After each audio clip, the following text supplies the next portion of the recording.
Нарын өрөөнүндө негизинен кой эшки, бодо малга басым жасалып келет. Эми дубанда жаңылык киргизип жаткан жергиликтүү тургун бар. Ал Болотбек Тынаев. Фермер башкалардан өзгөчөлөнүп, төө куш багып жатат. Кыскасын айтканда, мен атам 40 жыл чабан болгон. Мен өзүм деле 10 жылдай чабан болгон. Сарайда болдум. Анан мен кой кайтардым, уй кайтардым, мындай деле пайда деле тапкан жокмун да жашоомдочу. Убара болуп эле далай жаштыгым өтүптүр ошо талаада жүрүп. Анан ошо ойлонуп жүрүп анан канаттуу багып баштадым. Тооктун породаларын көп бактым. Жумурткасынан балапан чыгарып, балапан сатып, анан мындай пайда болуп жашоо оңоло баштады.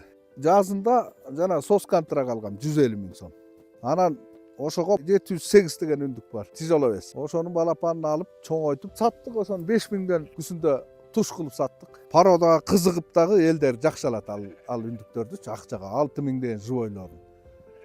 Ошентип ошол 150 000ди бир 708 000 сомго чыгардык. Кайра кой алдык, байлап семиртип аны саттык. Ошентип 1 миллионго чейин чыгарса болот экен. Анан төө куштарды алдым. Бирөө 80 000 монун бирөө.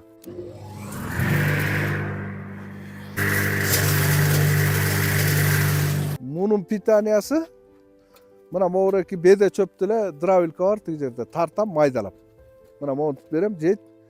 Анан жем берем, арпа, буудай, жүгөрү, адыра иши кылып. Анан только баягы кичине могу туу тубагына ас калганда, кышында суукта жана жымык, соя, рыбный мука, костный мука дегендер бар. Ушулардан өсүүнүн рецепти менен берем. Кышкысы болсо үшүбөйт булар. 40 градус суукка чейин чыдайт. Жайында ысыкка чыдайт. Могулар 5 жаштык төө куштар. Буларды деген Өзбекстандан келген балапан кезинде паспорту менен. Туу чубагы деген 4 жаштан кийинки төө куштун гана жумурткасынан балапан чыгат. Ага чейин 3 жашта туушу мүмкүн, бирок балапан чыкпайт. Себеби булар деле жанагы тай, кунан, бышты дегендей жетилет да. Берчи ал эмени берсең, суу сатып алды экен. Кел, бо. Булар ошо киши келгенде да кичине чоочуркапчы. Булар аябай эме болот, назик, четим болот. Төө куштар тууралуу кызыктуу маалыматтар арбын. Бир төө куш орто эсеп менен 120 килограммга чейин эт берет. Андан жылкы этиндей эле чучук жасоого болот. Мындан тышкары төө куштун эти мүнөз тамакка киргендиктен кан басымынын жогорулашын, кант диабетин алдын алууга миңдин бир экен. Бул канаттуунун дагы бир өзгөчөлүгү жүнү. Төө куштун жүнү дизайнерлер арасында жогору бааланып, ар кандай кооз кийимдерди жана аксессуарларды жасоодо колдонулат. Төө куштардын да өздөрүнө гана таандык мүнөзү бар. Кээде көңүлү келгенде канаттарын жайып бийлешет экен. Бирок чочун адамдарга дароо эле көнүп кетпейт. Бири менен кадимкидей кармашкан учурлар дагы болот дейт кожоюну.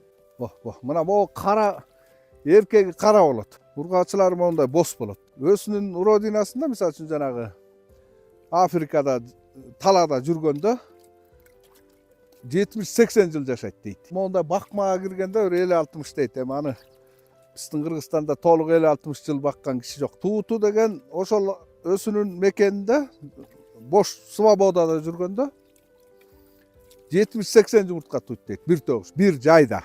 Мындай бакма болгондо бир 50-60 деп атышат. Биринчи туут башталганда монда кичирээктен туушат. Булар эми өзүнүн табигый талаасында болсо өздөрү басат экен буларчы. Анан бул бакма болгондуктан баспайт. Баягы эмеси туура келбейт да өзүнүн шартына. Булар өздөрү деген кадимкидей мезгилди билип, жана чөлдө балапан чыгарарын ушу бир жаанчыл мезгилге тууралап чыгарышат экен.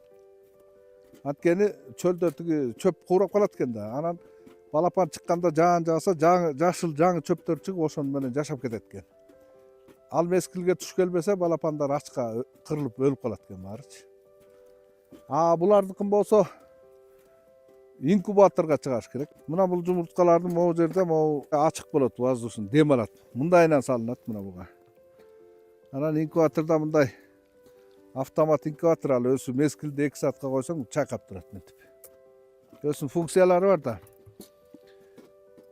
45 күндө чейин чыгат балапан. Өсүшү анын күнүнө 1 сантиметр, 1,5 сантиметр, 2 сантиметрге чейин өсүп турат. Үйдө багасың, мына мынтип сылап сыйпап, жем суусун коюп, татынакай бага бересиң, мынтип истебейсиң талагы барып. Баягы бейим каяка кетти, кайсы айгыр кубалап кетти, анан эмне болду дебейсиң. Мына ушул жагынан выгодный болуп атпайбы? Биз башталгыч ишкерлербиз да. Анан эмизге ошо мамлекет тарабынан жана 5% кредиттер болот экен. Ушундайлар берилсе, анан биз дагы өнүктүрүп, дагы багып, көбөйтүп, элге пайдабыз тийип, мындай төө куштун деле этин жеген адамдар деле чанда да. Жанагындай бир меса комбинаттар болсо, ушунун ошолорго төксөң, жакшы иштер болот эле дейм келечектечи. Жалгыз боореки өзүңдүн күчүң менен анчалык даражага жете албайсың да. 5% акчалар болуп, сол өстүрөт элек, кайра акчасын кайтарып берет элек, анан ошентип өнүгөт элек да. Болотбек Тынаев төө куштун санын көбөйтүүнү пландап жатат. Мындан тышкары инда өрдөк жана кыргоолдорду да алып келүүгө буйрутма берген. Жакынкы күндөрү анын короосунда жаңы канаттуулар пайда болот.